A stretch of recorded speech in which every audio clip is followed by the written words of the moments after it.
Hello again. My name is Pedro. I'm Assistant Scoutmaster with Troop 83 in Eastham.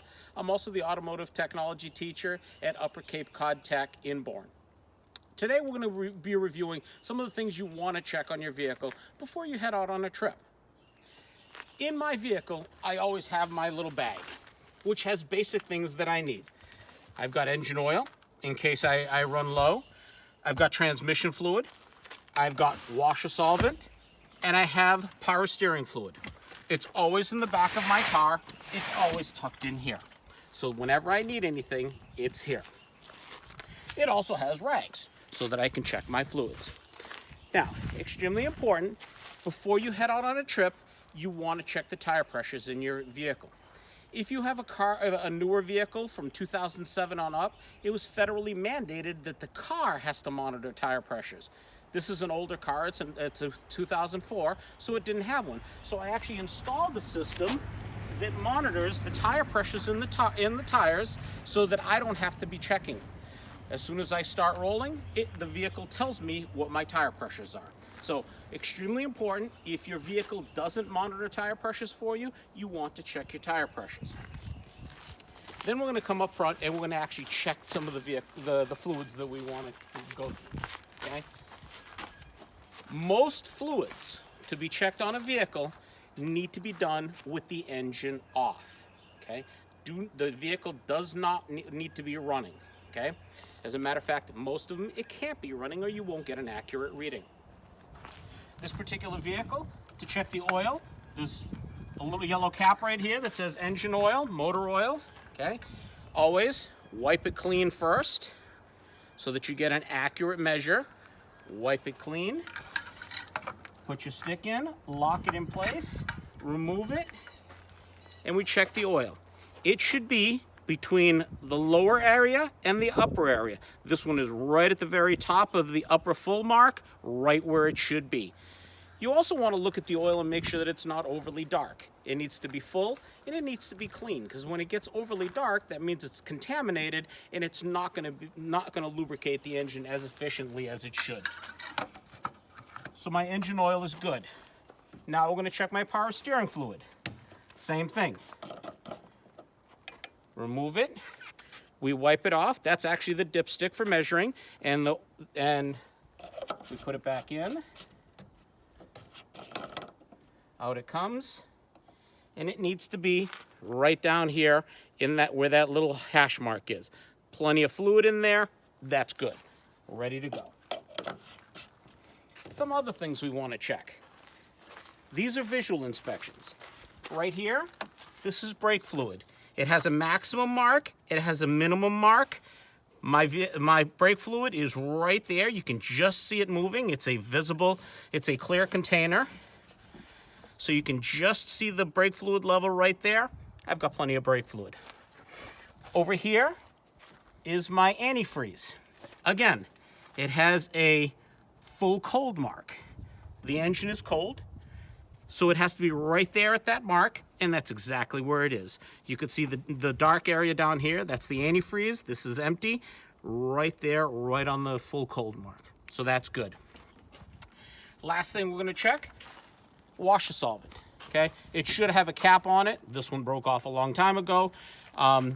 This you want to fill up anytime you're going to go on a trip.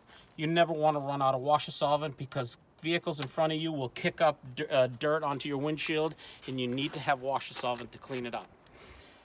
This particular vehicle, the last fluid that we would want to check is the automatic transmission. This particular vehicle doesn't have that because it's a manual transmission car. To check the fluid in the manual transmission, there's a plug on the side you have to remove. Very involved. We're not going to do that right now. I will demonstrate for you checking it on a different vehicle. All right. Just so that you don't think that all vehicles look exactly the same, I've decided to check the fluid levels on our Suburban, okay? Locations are different, but it's the same procedure. Remember, other than the automatic transmission fluid, you want the engine off for this. That belt is spinning around, you don't want your fingers anywhere near it, okay? So, come on in. Power steering fluid on this vehicle is down in this reservoir right here. We remove the cap. Again, we wipe off the fluid so we get an accurate reading.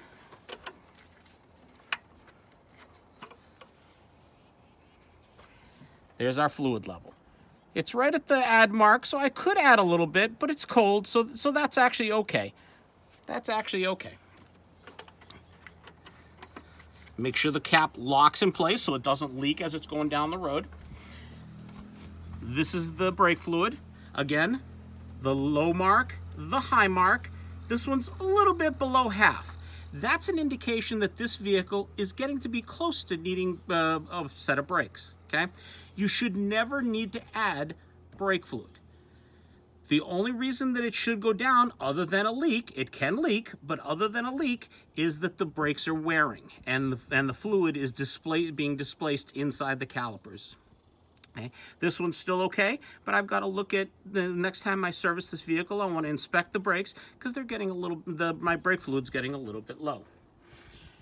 This is the washer solvent.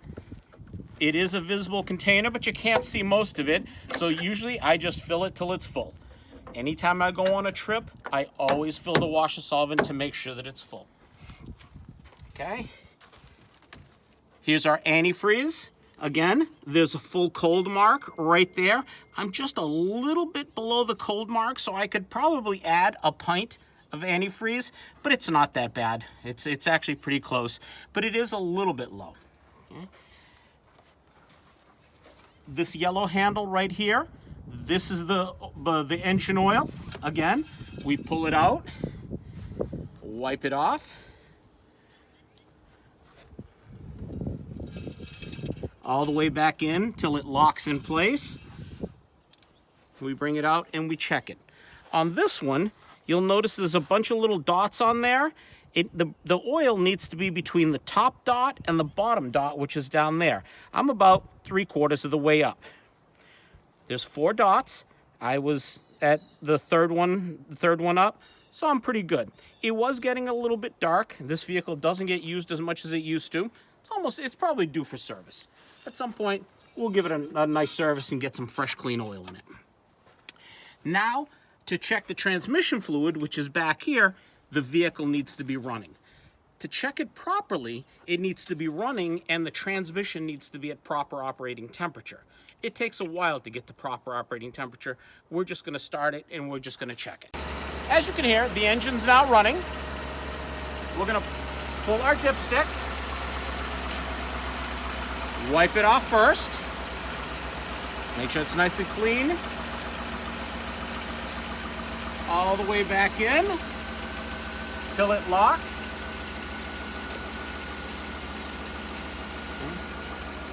Now, this has 2 sets of indicators. There's one, you can see where it says hot, and one down there that says cold. I'm right in the middle of the cold mark, so that's okay. That's perfectly fine. And my color is still a nice red, so my transmission fluid is in good condition.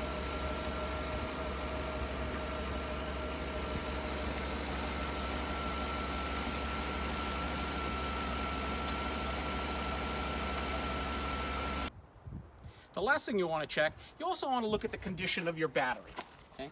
You want to make sure that there's no dirt or anything. Make sure that it's in clean condition, because if there's corrosion on the top of the battery, that will actually lead to it becoming discharged, and it could leave you stranded. If a battery is more than 4 or 5 years old, you really need to consider getting it tested properly, because at that point you're on borrowed time. It should be about time to replace it. If any of you are interested in doing automotive maintenance merit badge, I'd be more than happy to set up a virtual merit badge session. Contact council, and we'll set something up if any of you want to earn the automotive maintenance merit badge. Thank you for your time. Stay safe, wash your hands, and have a good day.